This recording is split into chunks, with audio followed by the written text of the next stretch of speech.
Hello guys, my name is Nidhi Krishna and today we are reading the story The Stone Cutter. China में एक stone cutter था जिसका नाम था जिन। वो हर दिन बहुत मेहनत से पत्थरों को काट काट कर अलग करता था और उन्हें अलग अलग आकार देता था। बहुत सालों तक ये काम करने के बाद उसे ये एहसास हुआ कि उसके हाथों में एक कड़ापन आ गया है और उसके कपड़े भी हमेशा गंदे रहते हैं। वह ये सोचता था कि काश वो एक राजा होता और ये सोचकर वो दुखी हो जाता था। एक बार वह एक बड़े पत्थर को काटने बैठा।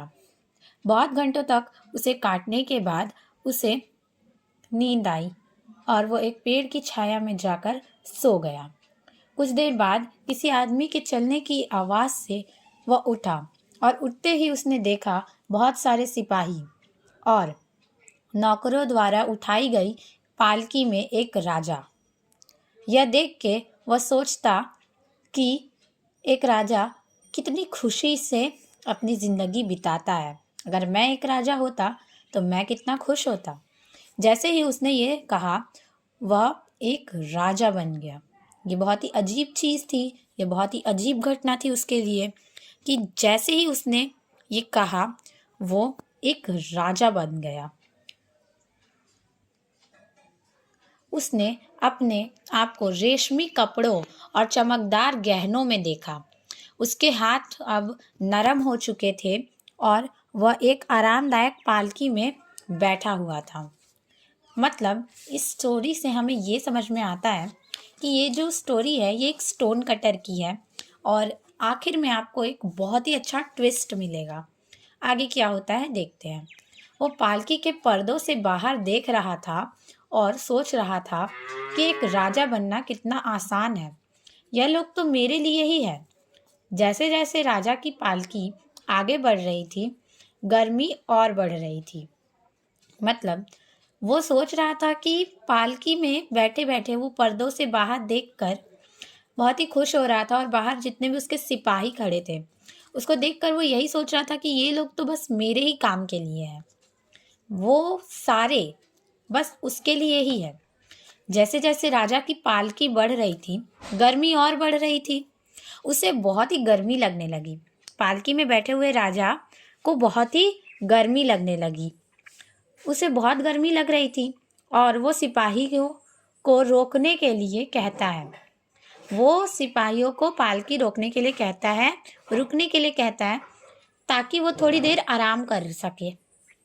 राजा के इतने कहते ही सिपाहियों का प्रमुख बोल पड़ा कि महाराज, आज सुबह आपने शपथ ली थी कि यदि हम सूरज डूबने से पहले महल नहीं पहुँचे तो आप मुझे सजा देंगे। अब जो मतलब सोल्जर्स जो होते हैं उसके सिपाही, उसका जो हेड होता है चीफ, वो बोलता है कि महाराज आप हमें रुकने के लिए कह रहे हैं लेकिन आज सुबह आपने शपथ ली थी, आपने ये एक तरीके से प्रॉमिस किया था कि आप मुझे सज़ा देंगे अगर हम सूरज डूबने से पहले महल नहीं पहुँचे। तो राजा को ये सुनकर दुख हुआ। अब जो हेड था वो ये सब बोल रहा था, सोल्जर्स का जो हेड था।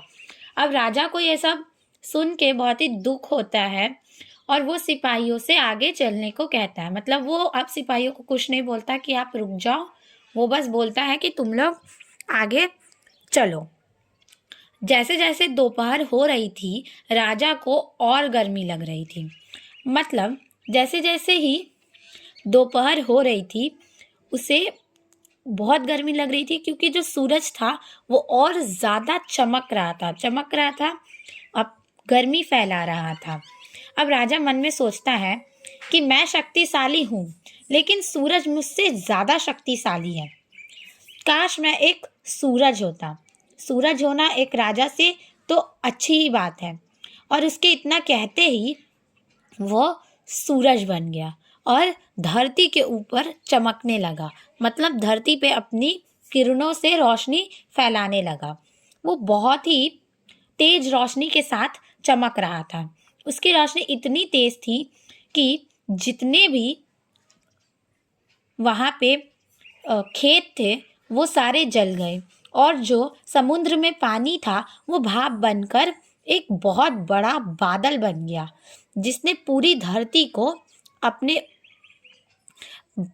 बड़े रूप से ढक लिया था। अब वो सूरज सोचता है कि एक सूरज से ज़्यादा तो एक बादल में ही दम होता है। मतलब अब उसे लगता है कि सूर्य से ज़्यादा एक बादल अच्छा होता है, क्योंकि अब जो वो बड़ा सा बादल वहाँ पे बन गया था भाप की वजह से, वो सूरज की रोशनी धरती तक आने नहीं दे रहा था। अब वो सोचता है कि मैं एक बादल होता।